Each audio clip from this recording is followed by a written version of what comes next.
ने एक सुझाव देती है जिसमें जेसन की सजा ये होगी कि वह एक हफ्ते तक स्कूल के वो सारे काम करेगा जो अक्सर यहाँ की सिस्टर्स किया करती है, और जेसन भी इसके लिए मान जाता है। अब इसके बाद हमें पास्ट का एक सीन दिखाया जाता है कि किस तरह सोफिया ने सोशल मीडिया पर जेसन को देखा और वह उसके सॉन्ग्स और उसके आवाज की फैन हो गई और वह जेसन से मिलने के लिए सोफिया नाम की एक सिस्टर जो उसी स्कूल में ट्रांसफर होने वाली थी उसका मर्डर करके उसे ठिकाने लगा दिया और उसकी जगह सारे डॉक्यूमेंट्स चेंज करके सिस्टर सोफिया बनकर स्कूल में एंटर हो गई। अब कहानी प्रेजेंट टाइम में आती है जहां हम देख पाते हैं कि जेसन स्कूल के काम कर रहा है और पौधे लगा रहा है। इसी समय सोफिया वहां आती है और हेल्प करने के बहाने उसको उकसाने लगती है। वही जोई ये सब नोटिस कर रही होती है। अब अगले सीन में हम देखते हैं कि सोफिया आखिरकार सारी धार्मिक हदों को पार करते हुए रात को जेसन के कमरे में इंटर हो जाती है और अंदर जाते ही वो मोबाइल रिकॉर्डिंग ऑन करके रख देती है और अपने गले से नेकलेस उतारती है। तभी जेसन की नींद खुल जाती है और वो देखता है कि सिस्टर सोफिया उसके सामने है और उसे अजीब लगने लगता है, लेकिन सोफिया जेसन को अपनी अदा में बहकाने की कोशिश करती है और पास आकर जेसन को किस करने लगती है। लेकिन जेसन को डर लग रहा था कि यह सब पाप है और उन्हें यह सब नहीं करना चाहिए, पर सोफिया के मनाने पर वो उसकी बहकावे में आ जाता है और आखिरकार दोनों एक दूसरे के बिल्कुल करीब होकर इंटीमेट हो जाते हैं। अब अगली सीन में हम देख पाते हैं कि जेसन रिग्रेट होकर चर्च में जाता है फादर से इस बात का कन्फेस करने के लिए कि उसे एक बहुत बड़ा पाप हो गया है। अब वो जैसे ही फादर से माफी मांगने लगता है तभी वह देखता है कि वह फादर की जगह सोफिया है और वो उधर ही आकर उसके गोद में बैठकर उसे किस करने लगती है और एक बार फिर से दोनों वहां पर इंटीमेट होने लग जाते हैं। अब इस इंसिडेंट के हुए एक हफ्ता गुजर जाता है और जेसन अपने घर चला जाता है जहां उसे सारा का मैसेज आता है जिसमें वो उसे रात की पार्टी के लिए इनवाइट करती है। वही सोफिया भी स्कूल से निकल रही होती है, पर तभी वो सिस्टर रेबेका को किसी और स्कूल के फादर से असली सोफिया के बारे में बात करते हुए सुन लेती है, जिससे उसको यह पता चला है कि वो फादर असली सोफिया को बहुत पहले से जानते हैं। यह सुनते ही वो घबराकर कार की तरफ बढ़ने लगती है, लेकिन तभी सिस्टर रेबेका उसे देखकर कहते हैं कि तुम कहाँ जा रही हो, जिस पर सोफिया उन्हें अपनी आंटी की मेडिकल इमरजेंसी का बहाना करके वहां से निकल जाती है। अब उसी रात जेसन अपने डैड से कहता है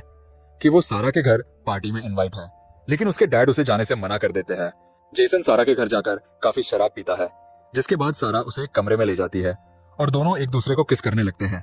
पर इसी दौरान जेसन को सोफिया के साथ किए हुए इंटीमेट सीन याद आने लगते हैं, जिसके बाद वो एक बियर बोतल लेकर वहां से निकल जाता है, लेकिन उसको पुलिस खुलेआम बियर की बोतल के साथ पकड़ लेते हैं। पर तभी वहां सोफिया आकर पुलिस को बताती है कि जेसन मेंटली काफी डिस्टर्ब है और उन्हें वो कन्विंस करती है कि वो जेसन को जाने दे, जिसके बाद सोफिया की बात मानकर पुलिस उसे जाने देती है। अब जेसन सोफिया से कहता है कि वो नशे की हालत में घर नहीं जा सकता, इसलिए सोफिया उसे होटल के एक रूम में ले जाती है। वहीं हम देखते हैं कि जेसन की माँ उसके डैड को यह समझाने लगती है कि उन्हें जेसन को उसके पैशन के लिए 1 साल का समय देना चाहिए, जिस पर जेसन के डैड मान जाते हैं और उसे घर वापस लाने के लिए जाते हैं। वहीं इधर जेसन को रूम में लेकर आने के बाद सोफिया अपने कपड़े उतारने लगती है ताकि दोनों फिर से इंटीमेट हो सके, पर जेसन को शक होने लगता है कि वो हर जगह उसे फॉलो कर रही है और वो कहता है कि हम दोनों ने आज तक जो भी किया वो वाकई में एक बहुत बड़ा पाप है और मैं इस रिग्रेट से बाहर नहीं निकल पा रहा हूँ और अब आगे से हम दोनों ये सब कभी नहीं करेंगे। लेकिन सोफिया कहती है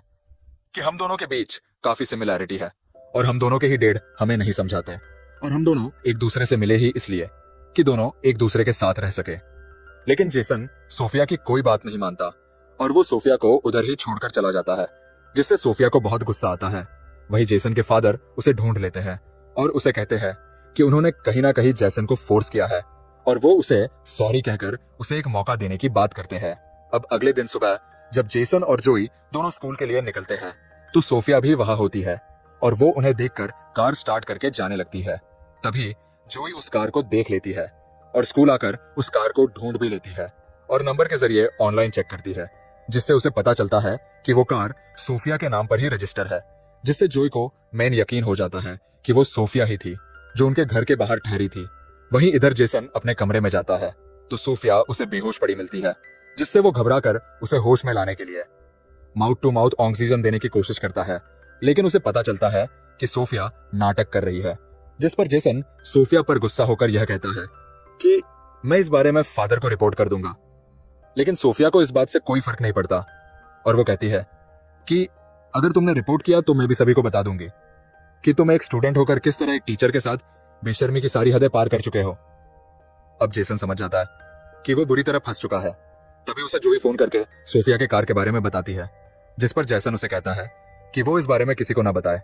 अब आगे हम देखते हैं कि क्लास में प्रेयर के बाद सिस्टर रेबेका सारा को दोबारा वापस लेकर आई है, जिससे सोफिया को बहुत गुस्सा आता है। और क्लास के बाहर सोफिया सिस्टर रेबेका को नियम समझाने लगती है कि किस तरह आप सारा को वापस स्कूल में परमिशन दे सकती है, जिस पर सिस्टर रेबेका कहती है कि तुम मुझे नियम कानून मत सिखाओ, मुझे पता है कि क्या करना चाहिए और क्या नहीं, और तुम पहले प्रेयर करना सीखो।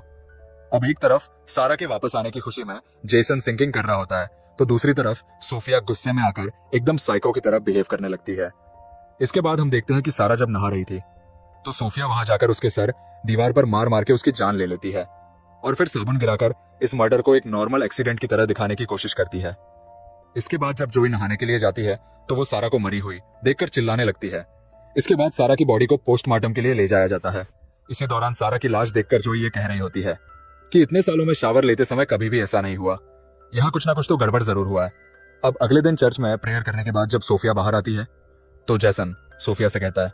कि जरूर तुमने कुछ किया होगा, जिस पर सोफिया कहती है कि पुलिस ने इसको एक एक्सीडेंट डिक्लेयर कर दिया है और वैसे भी यहाँ कोई गुनहगार नहीं है और सबसे बड़े गुनहगार तो तुम हो जिसने एक नन के साथ संभोग किया है। ये कहकर वो उसे वो एमएमएस दिखाने लगती है जो उसने इंडिकेट होने के दौरान छुपाकर रिकॉर्ड किया था, और वो कहती है कि अगर तुमने सारा के बारे में कुछ भी अपनी जुबान से निकाला तो मैं ये एमएमएस सोशल मीडिया पर वायरल कर दूंगी। अब अगले दिन सुबह जब सोफिया जेसन और जोई को घर जाते हुए देखती है तो इस बार वो सिस्टर रेबेका से अपने आंटी के डेथ का बहाना बनाकर वहां से निकल जाती है और उसी रात जेसन और उसकी फैमिली डिनर के लिए बाहर एक रेस्टोरेंट में जाते हैं, पर वहां वो देखते हैं कि सिस्टर सोफिया भी यहाँ आई हुई है।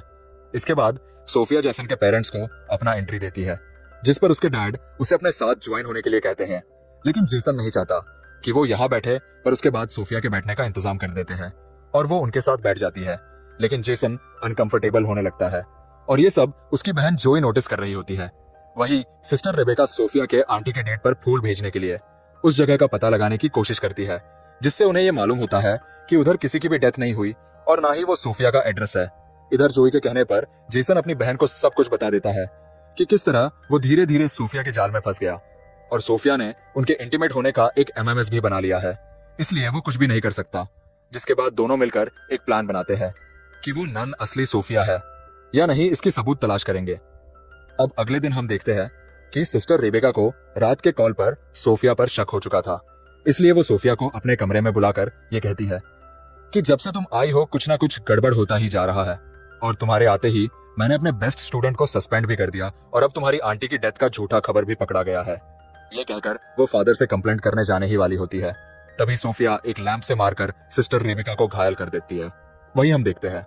कि जेसन और जोई सोफिया के कमरे में पहुंच जाते हैं उसके खिलाफ सबूत ढूंढने के लिए, जहां जाकर उन्हें असली सोफिया का लैपटॉप मिल जाता है और साथ ही उस लड़की का लैपटॉप भी मिलता है जो सोफिया बनकर यहाँ आई हुई है, जिसका असली नाम लॉरा है। और वह देखते हैं कि उसने जेसन के कई सारे पिक्चर्स सेव करके रखी हुई है। ये देखकर वह दोनों समझ जाते हैं कि लॉरा पूरा प्लान बनाकर यहाँ आई है। अब ये बात वह सिस्टर रेबेका को बताने के लिए जाते हैं, तभी उनका सामना सोफिया यानी लॉरा से होता है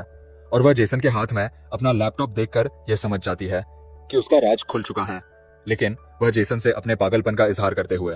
ये कहती है कि तुमने जितने भी गाने गाए हैं वो सब मेरे लिए ही थे, जिससे जेसन और जोई समझ जाते हैं कि यह लड़की पूरी तरह से साइको बन चुकी है। जिसके बाद वो आगे बढ़ने लगते हैं, लेकिन तभी मौका देखकर सोफिया जोई पर लैंप से वार कर देती है, जिससे जेसन गुस्से में आकर उसका गला दबाने लगता है। तभी वह जेसन के पैरों के बीच लात मार देती है, जिससे वो दर्द से गिरकर बेहोश हो जाता है। जिसके बाद वो जोई को फिर से उसी लैंप से मारने ही वाली होती है। तभी वहां पर सिस्टर रेबेका आकर उसके हाथ से वो लैंप छीन लेती है, लेकिन वो सिस्टर रेबेका को भी मारने लगती है। तभी जेसन होश में आकर अपनी जेब से स्क्रू ड्राइवर निकालता है और सोफिया की पीठ में वार कर देता है, जिससे वहीं पर सोफिया की मौत हो जाती है। इसके बाद हमें स्कूल के ग्रेजुएशन का दिन दिखाया जाता है, जिसमें जेसन के डैड जोई को उसकी मॉम की कार और जेसन को एक नया गिटार गिफ्ट करते हैं और इसी सीन को दिखाते हुए ये शानदार कहानी यहीं पर खत्म हो जाती है। तो दोस्तों, ये कहानी आपको कैसी लगी कमेंट में जरूर लिखिएगा।